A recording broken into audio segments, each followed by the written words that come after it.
আসলে লোকটা একটু বকবক করার স্বভাব ছিল।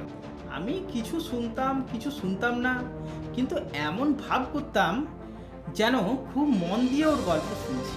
সবাই সফল মানুষদের গল্প শুনতে চায়, কিন্তু একজন বিদেশি নিয়ে আমাদের অটোতে এসে চড়লো।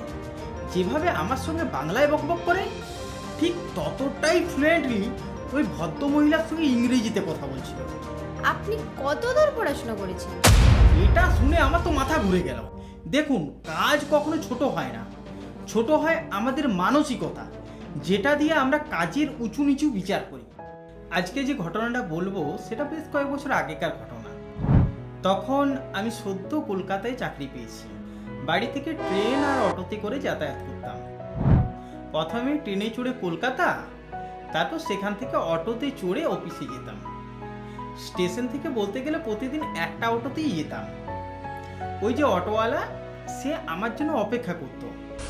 আসলে লোকটা একটু বকবক করার স্বভাব ছিল। আমাকে পেলেই যত রাজ্যের গল্প জুড়ে বসত।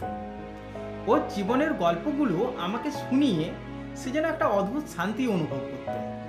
আমি কিছু শুনতাম কিছু শুনতাম না, কিন্তু এমন ভাব করতাম যেন খুব মন দিয়ে ওর গল্প শুনছি।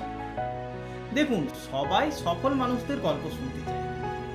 এটা যদি কোনো সফল ব্যবসায়ী বা উঁচু আধিকারিকের জীবনের গল্প হতো, হয়তো শোনার ইন্টারেস্ট হইতো। কিন্তু একজন সাধারণ অটোওয়ালার সাধারণ দিনচর্যার কাহিনী কার আর শোনার ইন্টারেস্ট থাকে বলুন? এমনই চলছিল যতদিন না পর্যন্ত একজন বিদেশি নিয়ে আমাদের অটোতে এসে চড়লো। অটোওয়ালা হঠাৎ করেই ইংরেজিতে কথা বলতে লাগলো। যেভাবে আমার সঙ্গে বাংলায় বকবক করে, ঠিক ততটাই ফ্লুয়েন্টলি ওই ভদ্রমহিলার সঙ্গে ইংরেজিতে কথা বলছিল। এবং সেই বিদেশিনীকে দেখে মনে হচ্ছিল না একটা শব্দ তার বুঝতে অসুবিধা হচ্ছে, বরং তিনি তাড়িয়ে তাড়িয়ে অটোওয়ালার গল্প উপভোগ করছিলেন। আমি তো অবাক। অটোওয়ালাকে জিজ্ঞেস করলাম, আপনি কতদূর পড়াশোনা করেছেন?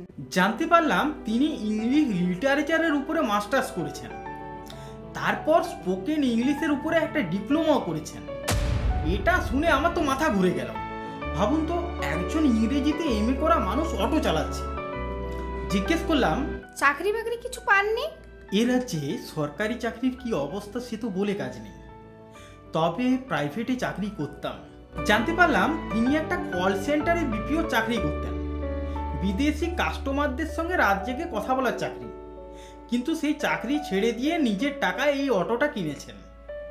আমি ভাবলাম একজন উচ্চশিক্ষিত মানুষ কেন চাকরি ছেড়ে অটো চালাচ্ছেন। তাই প্রশ্ন করলাম, বিপিওর চাকরি তো খুব একটা খারাপ নয়, তা ছেড়ে দিলেন কেন? তিনি হাসলেন, বললেন, নিজে স্বাধীনভাবে কিছু করব বলে। এখন আমি নিজেই আমার বস। ইচ্ছে হলে কাজ করি, ইচ্ছে হলে বিশ্রাম নিই। তাছাড়া রোজগারও মন্দ নয়। কেন, অটো চালানো কি খারাপ? আমি তোতলাতে লাগলাম। আমি সেদিন এটাই ভাবলাম যে আমাদের সমাজে কেন চাকরিকে উঁচু কাজ আর ব্যবসা বা অন্য স্বাধীন কাজকে নিচু কাজ ভাবা হয়। 9টা 5টা চাকরি করলে সেটা মর্যাদাপূর্ণ, আর নিজের উদ্যোগে কিছু করলে সেটা কম গুরুত্বপূর্ণ, এমন তো কোথাও লেখা নেই। দেখুন, কাজ কখনো ছোট হয় না, ছোট হয় আমাদের মানসিকতা, যেটা দিয়ে আমরা কাজের উঁচু নিচু বিচার করি। আপনি কি মনে করেন? কমেন্টে জানান। আর যদি ভিডিওটি ভালো লেগে থাকে তাহলে লাইক করুন, শেয়ার করুন এবং সাবস্ক্রাইব করতে ভুলবেন না।